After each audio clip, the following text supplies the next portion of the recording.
In my State of the Union address, I shared the tragic story of Maria Fuentes, a 92-year-old great-grandmother who was allegedly raped, beaten, and murdered by a criminal illegal alien in New York City. I think I can, no, I don't think, I'll take the word allegedly out. Do you mind if I do that? See, the lawyers put it in. If you don't mind, I'll leave it out. She was raped, beaten, and murdered. Only 5 weeks before the murder, the criminal alien had been arrested for assault. ICE asked for the criminal to be turned over, but instead, he was ordered released under New York City's sanctuary laws.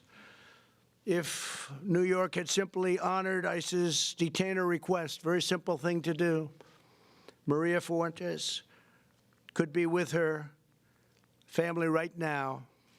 And we're deeply moved to be joined this afternoon by Maria's grieving granddaughter, Daria.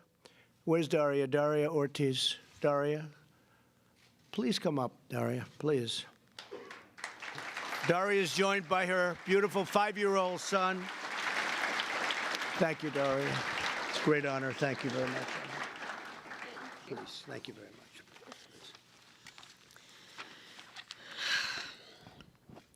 Hello, everyone. My name is Daria Ortiz. I'm the granddaughter of Maria Eusebia Fuentes, the 92-year-old woman who was raped and murdered in Queens.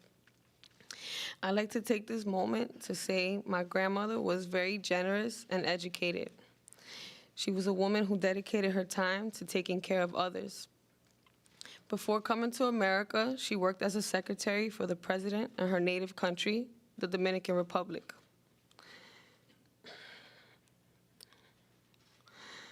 She is a shining example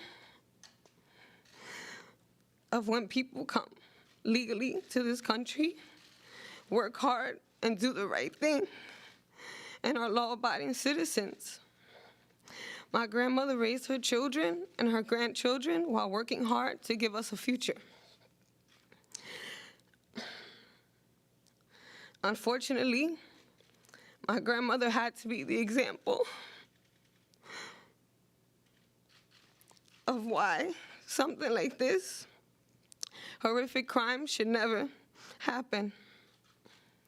Our family's hope is that her death was not in vain, and that preventative measures are put into place to ensure that nothing like this ever happens to anyone again.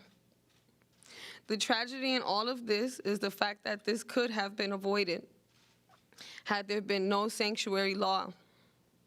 The tragedy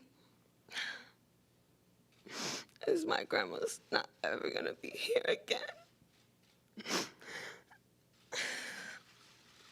The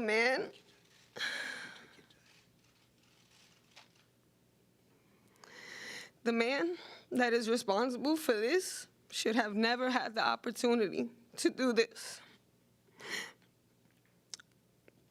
Had his multiple offenses had not been ignored, the system not only failed our family, but it failed our city. Our family would like to thank the administration for acknowledging my family's tragedy and extending their concerns in this tragic time. Thank you very much. Thanks. Thank you. Thank you.